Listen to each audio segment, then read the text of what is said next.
¿Qué tal? Bienvenidos a Diálogos desde la Frontera. En esta ocasión nos toca entrevistar a un hombre con unas cartas credenciales impresionantes.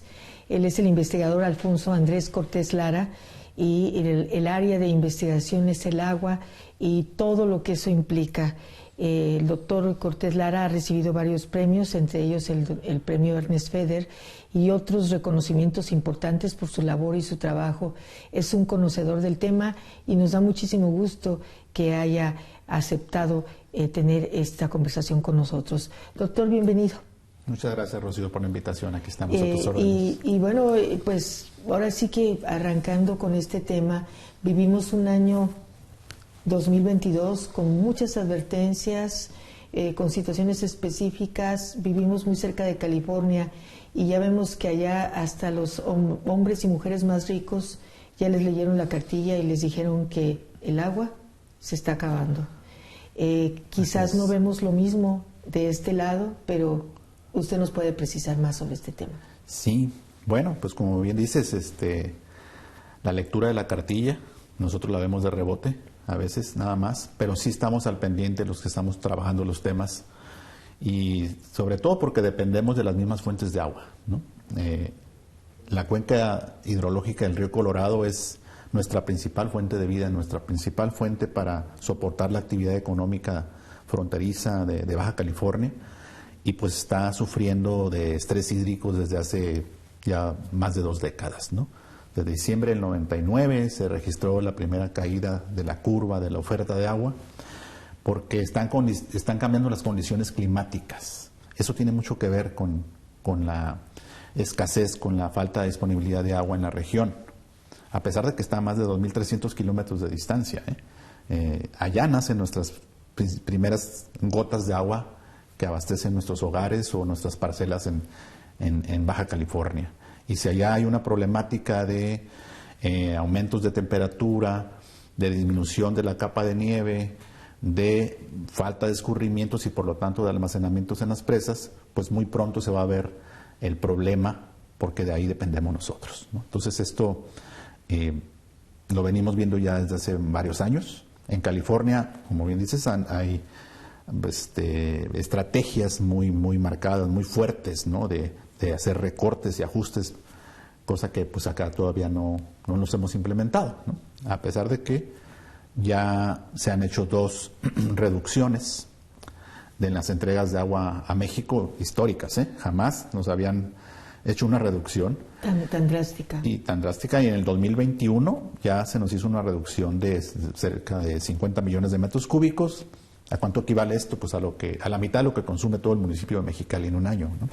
Y este año va a haber el doble de esa cantidad, o sea, cerca de 100 millones de metros cúbicos, 99 para ser precisos, y eso sí ya es más o menos todo lo que consume el organismo operador de Mexicali, ¿no? Entonces, debemos estar mucho más conscientes, sobre todo porque la tendencia sigue a la baja, y es muy probable que en agosto próximo, en este agosto que viene, se declare una nueva reducción de 128 millones de metros cúbicos. Eso es un volumen importantísimo comparativamente, pues para saber cuánto consume una ciudad, pero equivale a irrigar 13.000 hectáreas, por ejemplo, de cualquier cultivo promedio, para abastecer a 1.3 veces Mexicali, la capital del estado. O sea, es un volumen importante. ¿Qué nos dice esto? Que necesitamos tomar cartas en el asunto, tomar cartas realmente en el asunto para proponer cosas significativas que realmente modifiquen la manera en cómo utilizamos el agua y cómo entendemos la escasez en la región. Doctor, en este tema del agua, como en muchos otros, se mezcla la política. Y las soluciones o las opciones que se han dado en el caso de Baja California incluyen una planta desaladora con el exgobernador Kiko Vega, que después resultó siempre por esto de la política y el negocio. Entonces, ¿cómo separar estas cuestiones y que realmente la sociedad, la ciudadanía vea que se avanza? ¿Cómo participar en la solución o en postergar algo que va a llegar? Y yo al hablar de California decía, allá los más ricos ya les dijeron aunque tengas dinero, no se te va a dar el agua, ¿no? Se le va a racionar el agua. Entonces, quizás esa situación que afecta a todas las clases sociales. Y en el caso de Baja California, que hemos tenido esta suerte de políticos que han visto lo del agua, pero siempre como un negocio. No, y allá también les dijeron los de las plantas desalinizadoras. No es casualidad que se haya querido instalar en Rosarito. ¿Sí? En el sur de California había 25 proyectos de plantas desalinizadoras. Nada más autorizaron 2. La de Orange y otro proyecto. Pero le estaban apuntando a que acá en Baja California sí se permite hacer esto, ¿no? O sea, utilizar este tipo de tecnologías que, bueno, no es que estemos en contra de la tecnología, sino cómo se prioriza la tecnología para abastecer de agua, ¿no? Y las plantas desalinizadoras, pues desde luego que no son la número 1. ¿Cómo despolitizar esto? Precisamente con esto que acabas de mencionar, o sea, incorporando a la gente. Esa es la gran diferencia que se tiene con la toma de decisiones en el sector agua de aquel lado de la frontera. Allá sí hay una amplia participación de organismos de la sociedad civil, de organismos ambientales, en la toma de decisiones y en la priorización de políticas públicas, en la priorización de los programas y de los proyectos del agua. O sea, allá sí participa la gente. Aquí se ha bloqueado mucho eso. Necesitamos desbloquear una forma de hacerlo, pues es pues, a través de la ley, ¿no? Una ley que permita esa participación, pero la otra es simplemente organizar a las personas en grupos, en informarlos y en que ellos soliciten o exijan estar en esos órganos o entes o foros de toma de decisiones. Los hay. A nivel nacional tenemos un foro ciudadano de la SILA, de la Comisión Internacional de Límites y Aguas. Pero ¿cómo se decide quién participa ahí? Pues de arriba para abajo, ¿no? Políticamente. Políticamente. Doctor, sí. Vamos a hacer una pausa y regresamos. Todavía tenemos como 60 preguntas y no sé si nos dé el tiempo, pero regresamos después de esto.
Hablamos con un hombre que, en base a sus estudios técnicos, académicos, su gran experiencia, logró que un fallo que aparentemente era pues una lucha de la sociedad con determinado tinte político, nos quedamos en este tema de la política, se tomara de la manera adecuada y una empresa que iba a privar del vital líquido a una población tan importante como es la de la ciudad de Mexicali, se tuviera que ir.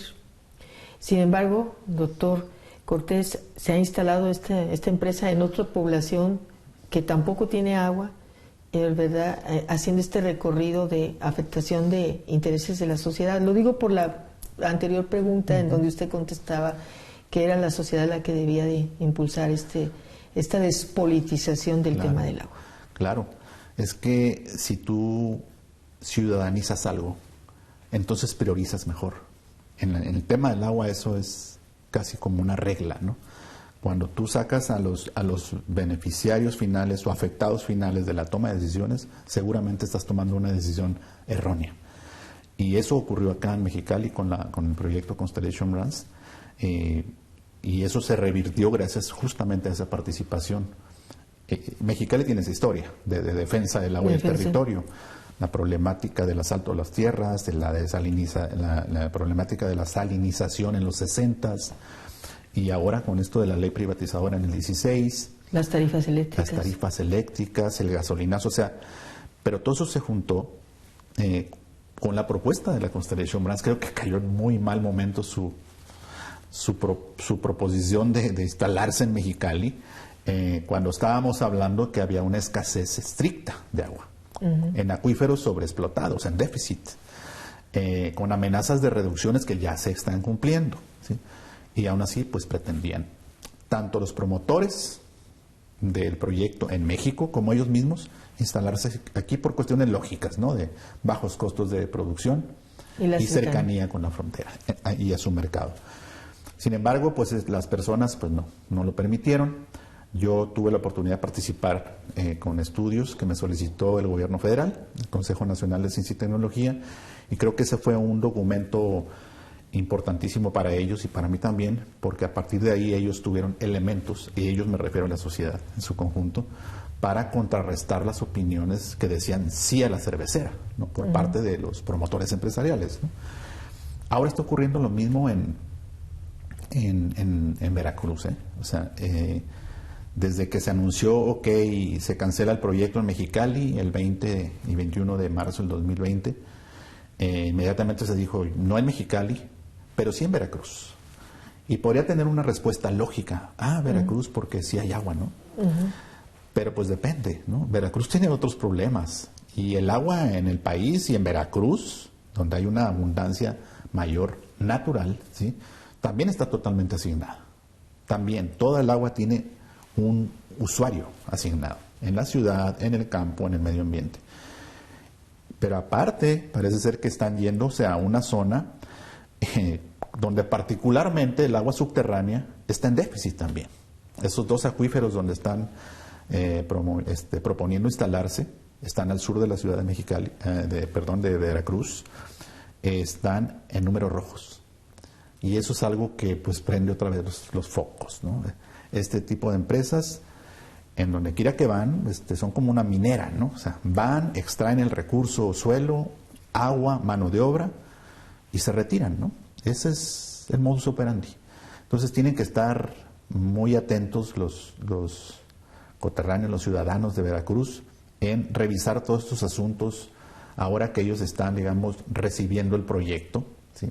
Nosotros empezamos a luchar cuando ya lo teníamos encima, ¿sí? Todo se empezó a mover por abajo del agua.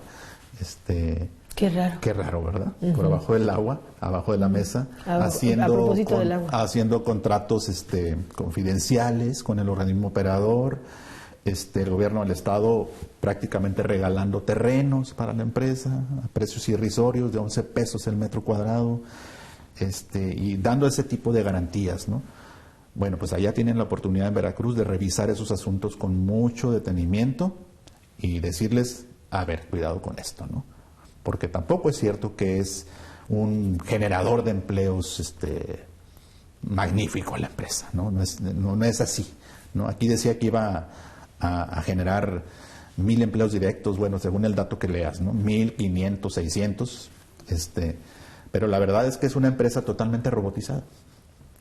Y volvemos al punto. La gente necesita estar informada, necesita tener información precisa del estatus del recurso y de las bondades que puede ofrecer una inversión a la región.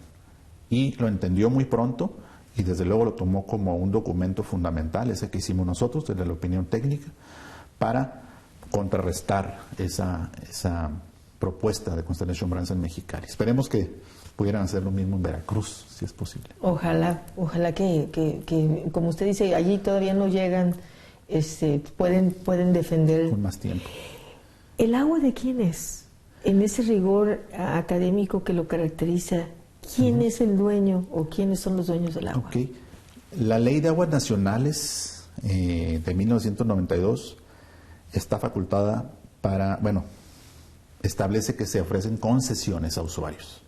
Concesiones a las ciudades, concesiones al medio ambiente para usos ecológicos, concesiones desde luego al sector agrícola, al sector industrial. Toda el agua está concesionada, el agua subterránea y el agua superficial.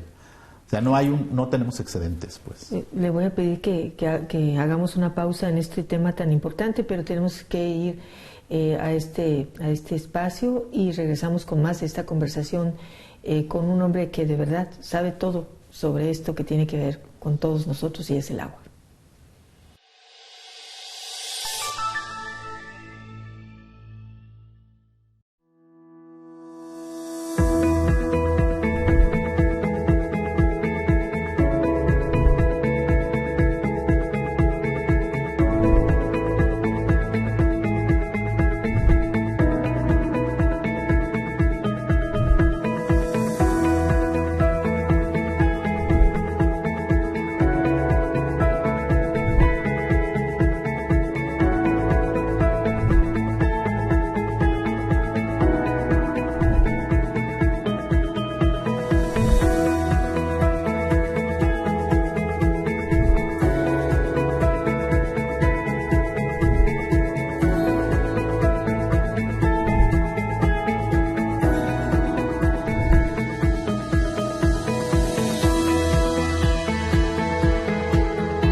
Hablábamos de quiénes son los dueños del agua y decías, doctor, todo está concesionado.